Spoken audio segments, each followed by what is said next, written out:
വാസ്തുശാസ്ത്രത്തിന്റെ 9ാം അധ്യായത്തിലേക്ക് സ്വാഗതം. ഇന്ന് നമ്മൾ ഭവന ശിലാസ്ഥാപനത്തെ പറ്റിയാണ് നോക്കുന്നത്. ഭവനത്തിന്റെ ശിലാസ്ഥാപന കർമ്മം കൊണ്ട് സാധൂകരിക്കപ്പെടുന്നത് എന്താണെന്ന് ചോദിച്ചാൽ, ഒരു ഭവനത്തിന്റെ ശിലാസ്ഥാപന കർമ്മം കൊണ്ട് സാധൂകരിക്കപ്പെടുന്നത് ഭൂമിദേവിയുടെ യോനിയിലേക്ക് വാസ്തുപുരുഷന്റെ രേതസ് പ്രവേശിപ്പിക്കലാണ്. പ്രകൃതി ശക്തിയുടെയും പ്രവൃത്തിയുടെയും സംയോഗമാണ് ശിലാസ്ഥാപനത്തിലൂടെ പരോക്ഷമായി നിർവഹിക്കപ്പെടുന്നത്. ഇനി ഏതു ഭാഗത്താണ് ശില സ്ഥാപിക്കേണ്ടത്? പാതകത്തിന്റെ സ്ഥാനത്താണ് ശിലാസ്ഥാപനം നടത്തേണ്ടത്. ഗൃഹാരംഭം നടത്തുന്നത് ഏതു മാസത്തിലാണോ ആ മാസത്തിൽ 10ാം രാശിയിലാണ് ശിലാസ്ഥാപനം നടക്കേണ്ടത്. ഭവനത്തിന്റെ അടിസ്ഥാനത്തിൽ ശില സ്ഥാപിക്കുന്നത് ശരിയാണോ? അടിസ്ഥാനത്തിന്റെ ഭാഗത്ത് ശിലാസ്ഥാപനം നടത്തുന്നവരുണ്ട്. ഇത് ശരിയല്ല, കാരണം അസ്ഥിവാരത്തിന് വാസ്തുശാസ്ത്രത്തിൽ വിധിയില്ല.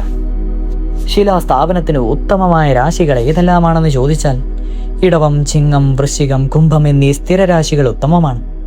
മിഥുനം, കന്നി, ധനു, മീനം എന്നീ ഉഭയരാശികൾ മധ്യമമാണ്. എന്നാൽ മേടം, കർക്കിടകം, തുലാം, മകരം എന്നീ ചരരാശികൾ ഒഴിവാക്കണം. ശിലാസ്ഥാപനത്തിന് നക്ഷത്രം, തീയതി എന്നിവ നോക്കേണ്ടതുണ്ടോ? ശിലാസ്ഥാപന കർമ്മത്തിന് സാധാരണയായി നക്ഷത്രം, തീയതി, ആഴ്ച, ലഗ്നം എന്നിവ സാധാരണയായി നോക്കാറില്ല എന്നുള്ളതാണ് വസ്തുത.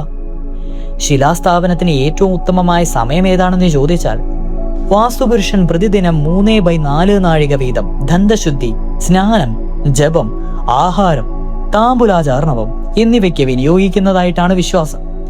ഇതിൽ താമ്പുലാ സമയമാണ് കല്ലിടിയലിന് അത്യുത്തമം. ഉണ്ടെന്ന സമയവും ഉത്തമമാണ്. ശിലാസ്ഥാപനത്തിലുള്ള ശുഭമുഹൂർത്തങ്ങൾ നോക്കിയാലോ?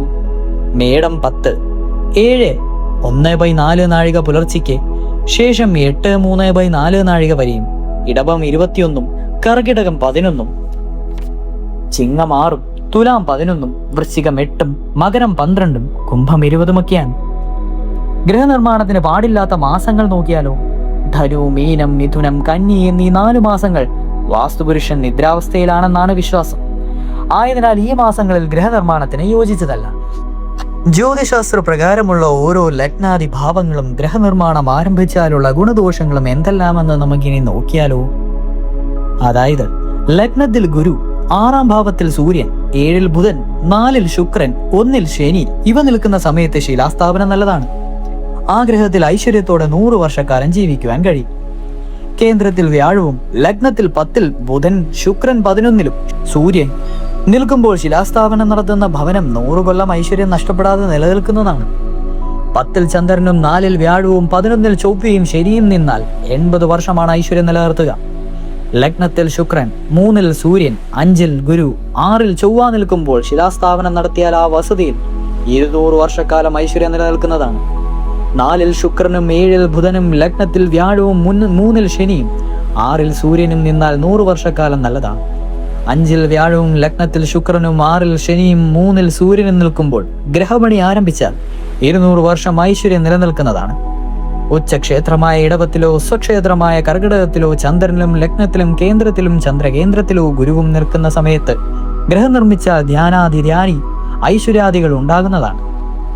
വിശാഖം, ഉത്രട്ടാതി, അശ്വതി, ചതയം, ചിത്തിര എന്നീ നക്ഷത്രങ്ങളിൽ വ്യാഴാഴ്ചയിൽ ഒത്തുവരികയും ബലവാനായ വ്യാഴം ലഗ്നത്തിൽ വരികയും ചെയ്താലും നല്ലതാണ്. ഈ ഗ്രഹത്തിൽ എന്നും ഐശ്വര്യം നിലനിൽക്കും. മകയിരം, പൂയം, ഉത്രം, തിരുവോണം, ആയില്യം, പൂരാടം എന്നീ നക്ഷത്രങ്ങളിൽ അതിനോട് വ്യാഴാഴ്ച വരികയും വ്യാഴഗ്രഹം കർക്കിടകത്തിൽ വരികയും ചെയ്യുന്ന മുഹൂർത്തത്തിൽ ഗ്രഹത്തിന് ആരംഭം കുറിക്കുന്നതും വളരെ നല്ലതാണ്. ഇതോടുകൂടി നമ്മൾ ഈ അധ്യായം ഇവിടെ സമാപിച്ചിരിക്കുകയാണ്. അടുത്ത അധ്യായത്തിൽ നമുക്ക് ഭവന നിർമ്മാണവുമായിട്ടുള്ള കൂടുതൽ വിവരങ്ങളും ഡീറ്റെയിൽസും പറഞ്ഞു തരാം.